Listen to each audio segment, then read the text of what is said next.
Welcome back to the renovation series. This is episode 6, and today we're turning our attention to the dining room. And you guessed it, the space is getting color drenched as well. I originally imagined something in the deep, moody red family, but my thoughts kept drifting into the olive greens.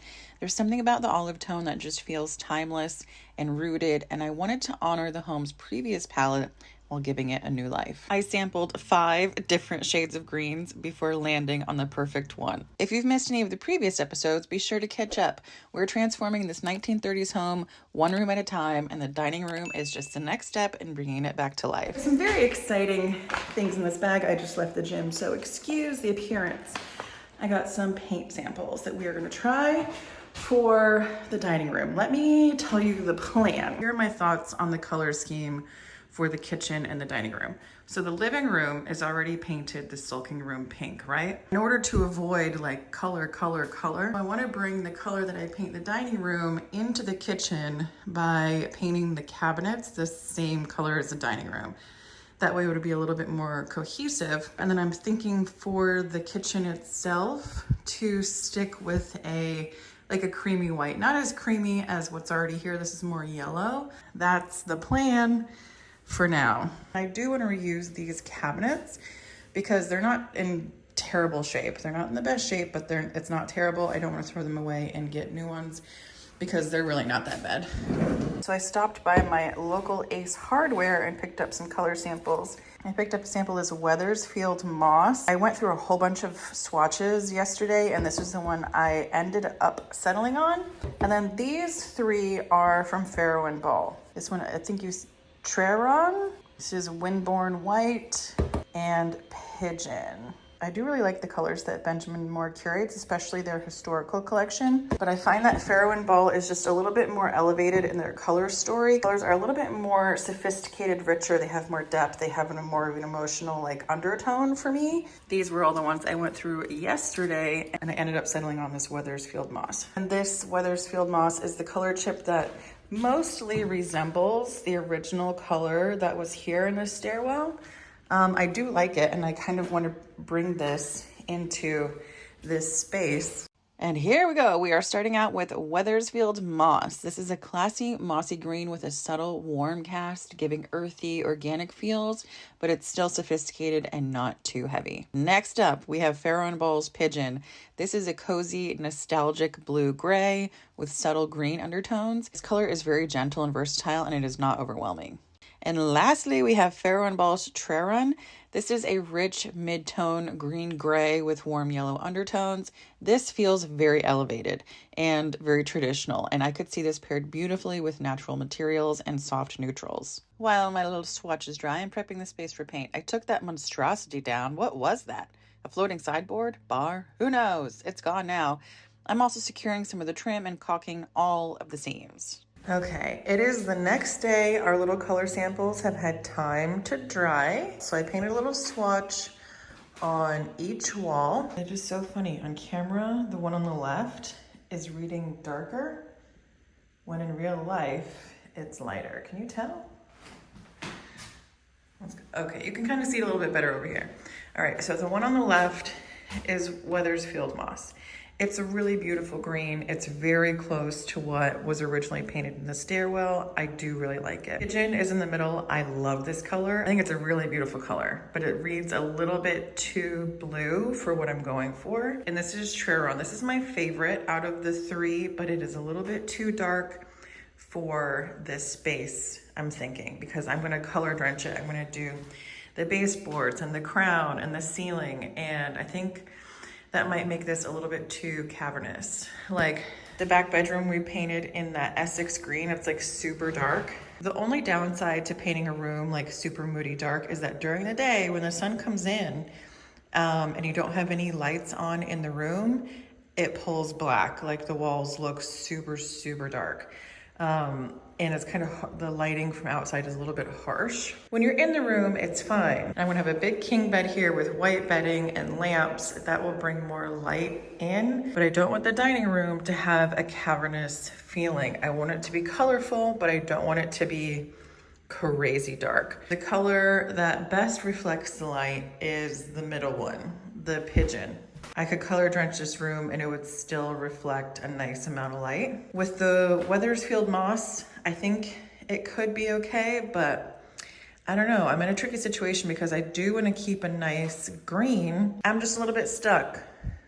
So I'm not really in love with any of these. My favorite is on the right, the Treron. But that's gonna be a little bit too dark. The Pigeon in the middle is beautiful, but it's not right for this space. And the Wethersfield moss on the left is just a little flat, a little one-noted for me. So let's move back to our color swatches and we'll go from there. I found two more swatches that I really love, and they are both by Benjamin Moore. The first is Louisburg Green. It plays the middle ground really nicely between being too gray and too deep green. And then I found this Mistletoe. And this house gives me like super Christmassy vibes, so mistletoe might be perfect for this room. Let's also check this against the countertop. I think I'm going to keep these. They're just laminate, but they're not in bad shape. Since I'm going to be painting the cabinets, let's see how these match with the countertop. And I'm going to be using a ton of brass. Don't worry about the creepy little boy. He's not staying. All right, so brass in the countertop. And then this is the mistletoe. Last thing to compare it to, this is the Wimborne White. This is what I got a sample of as well. I love it. It reminds me of like melted vanilla ice cream. I mean, that looks great together. And that's gonna be a little bit too dark. Okay, all right, Louisburg Green it is. Let's go get a sample of that and we'll test it out. So this is a sample of the Treron color, but in 25%. I didn't know you could get it mixed up in like percentage. So we're gonna see it's just 25% lighter. It's the same color, 25% lighter. So let's test it out.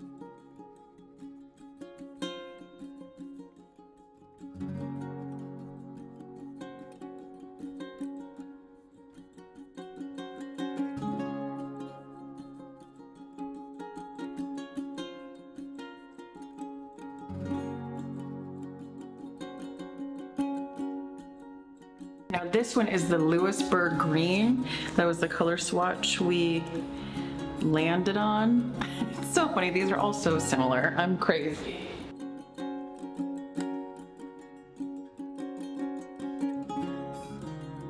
I'm gonna paint it here because the decision is really between this one and this one. So I'm gonna paint these next to each other.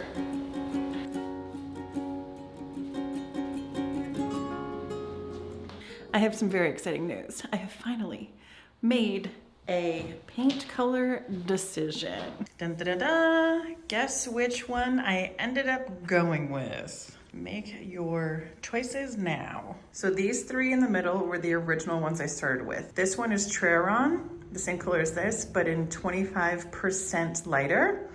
And then this is a whole new color called Louisburg Green by Benjamin Moore.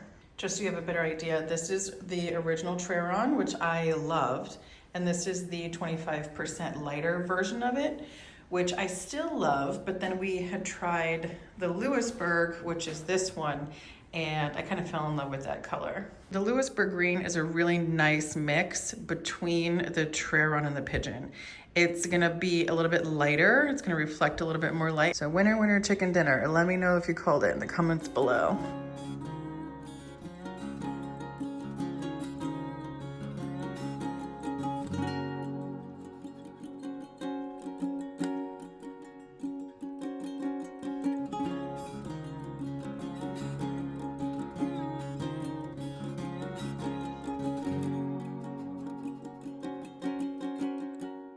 The reason you want to go through and like just scrape down your walls and your ceilings like this is because you don't want all of these little pieces of dirt, dust, whatever that was in the previous person's paint. You don't want to paint over that and leave that. It's just going to look messy. So you can take a spatula, scraper knife like this.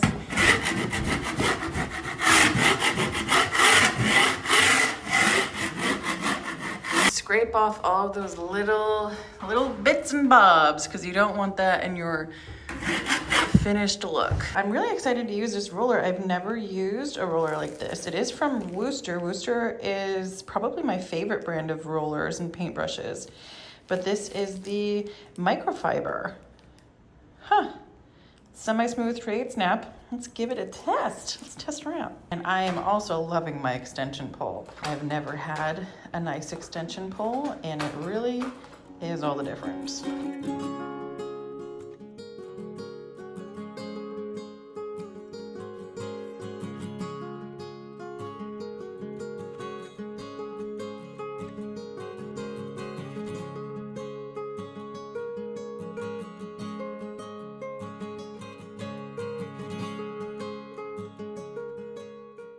It does take a minute for the brush to soak up a lot of paint, which is fine by me. By the time I get to another little section, this is gonna be really nice. There's a really nice like grippiness to it. I don't really know if I'm explaining that right, but it's like, it doesn't feel like the roller is sliding around. It feels like it's kind of gripping to the wall and depositing an even amount of paint throughout the roll.